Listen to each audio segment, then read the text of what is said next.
When I was a student, it was the era of gay liberation.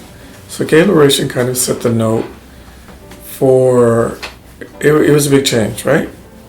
So I remember in the early 70s going to New York in Greenwich Village, just a couple of years after the Stonewall Rebellion, and there was this charged atmosphere in the air of young men like me at that time who would hold hands with our boyfriends in the street, but we thought it was incredibly brave and exhilarating and dangerous at that time.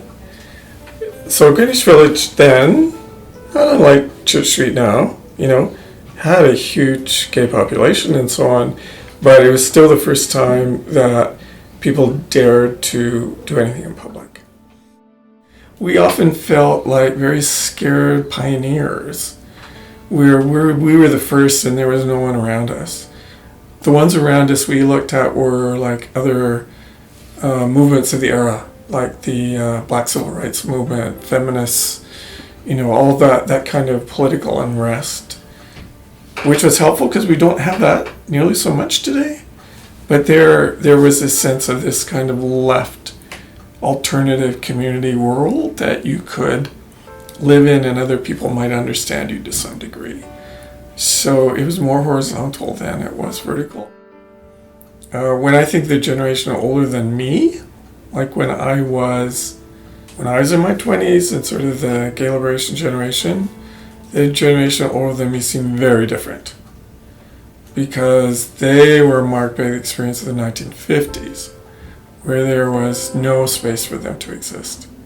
So they often seemed very fearful and damaged through my eyes. I think in retrospect, actually, we were not as understanding and compassionate as we should have been toward that generation. We thought they were just uncool and out of it, but then I guess all 20-year-olds think things like that. But they were dealing with really tough environment, right? And it marked them. And even when things changed, they were not confident enough of the change to change their own behavior, so that they acted, they were still very closeted. I'd be the last to say, oh well, young gay men are like too complacent and have forgot their history and so on. It's like, that was the point of doing all that, so you could be complacent, It's like, psychologists do these surveys that show there's higher levels of anxiety in LGBT people in general, right?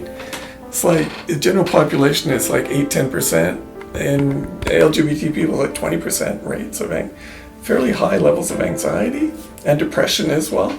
So if you don't have to live that, great, If we can get over that, fantastic. That was the point. That's what we were trying to do.